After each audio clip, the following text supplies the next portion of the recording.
Imagine dropping a coffee cup in an empty kitchen and still forcing a rigid smile. We put on a brave face, even when there is no one else in the room to convince. Most of us do this every day. We rehearse a casual text message 3 or 4 times before hitting send. We catch a glimpse of our own face in a mirror, decide it looks wrong, and quickly fix our expression before anyone else can see. When someone asks how you're doing, the words, "good, just bitty," often leave your mouth before your brain has even checked if that's true. Maintaining this relentless theatrical performance for an audience of 1 is exhausting. Something like 7 in 10 people quietly admit to feeling like a fraud who is about to be found out. A feeling this widespread represents a survival strategy rather than a lack of confidence. This explains why typical advice, like "just be yourself," feels so hollow. It treats a deep-rooted habit like a minor quirk you could simply decide to quit. This universal hiding behavior is an active psychological strategy. To understand the mask, we must stop asking why we hide and start looking at when the hiding actually began. In 1960, a British pediatrician and psychoanalyst named Donald Winnicott sat with thousands of children and their mothers. He noticed a distinct pattern. He identified the false self, a version of a child built specifically to be quiet, easy, and acceptable to the adults around them. The false self serves as a vital defense mechanism. A child builds it when letting people see their messy, real self feels incredibly unsafe.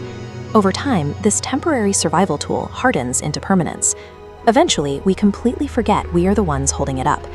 This mask was a defense mechanism chosen for us back when we did not have the power to choose anything else. Living through a false self creates a strange, unreachable emptiness. It feels like moving through your successful life from behind a thick pane of glass. Worn long enough, the mask eventually stops hiding you from other people and begins hiding you from yourself. Be careful of the trap where you trade a put-together mask for a brutally honest or tragic persona and mistake it for freedom. Performing vulnerability or curating your pain into a highly visible breakdown is still a show for an audience. True visibility requires the willingness to stand there for a moment with no face at all. Reflexes only respond to being actively interrupted, which is why you cannot simply think your way out of this problem.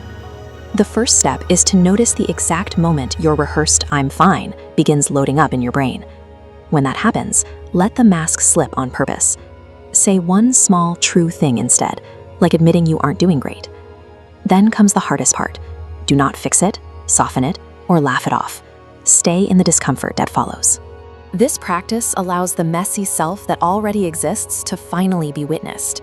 Expect to feel a burning, naked exposure the first time you drop the mask. You might feel certain you've made a mistake.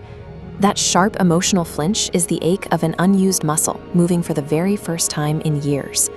This mask kept a vulnerable childhood version of you safe when being seen wasn't survivable. You are no longer that child, and the defensive wall that saved you then is the exact thing keeping you isolated now. Step off the stage and let yourself be seen. Keeping the mask on guarantees you will remain a stranger to yourself.